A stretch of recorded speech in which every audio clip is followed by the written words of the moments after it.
years. So without further ado, Andrea.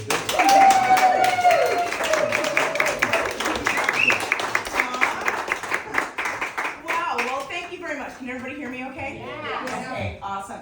So first of all, John, Kay, thank you so much for your incredible hospitality. Your home is beautiful, and your friends are too. This is awesome. What an amazing group of people. I want to say that, I thank you for the wonderful introduction. John, I am from Kalispell, born and raised there, and my father is a ceramic artist, so I come from a family of artists, and many of us were together at the open air event just a bit ago, and we're surrounded by so much beautiful art here, and that's such an important part of Missoula's culture, and it's something that we're going to continue to make it so artists can live and thrive here, because that is something that we know is a really big challenge when we have housing crises and things like that.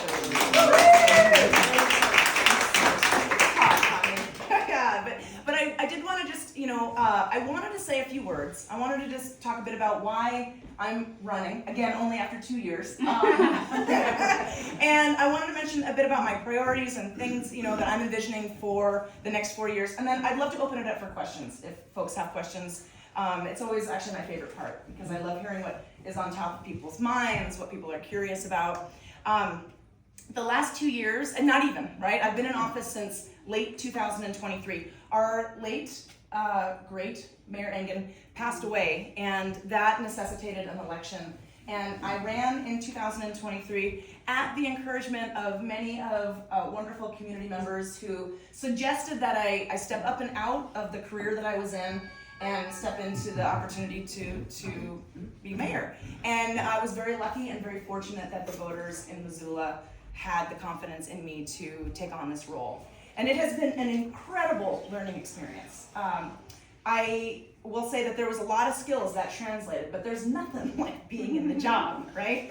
And now, because I'm filling out that term, I'm running again in 2025 for a 4-year term. But in the last 18 months, we have gotten a lot accomplished. John, you just listed quite a bit there. And there's a lot of really good things that we've been able to get rolling.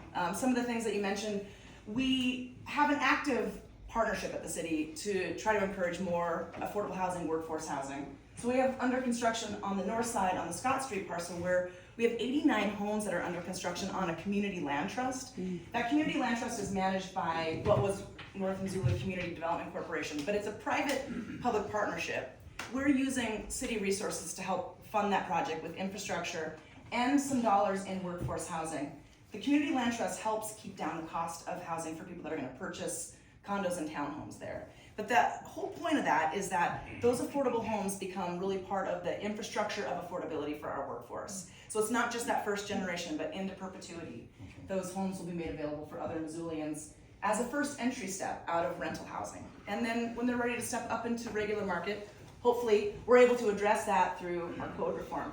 We've had some really good things there. Speaking of code reform, we first had to get a major land use plan passed, and we did that in December.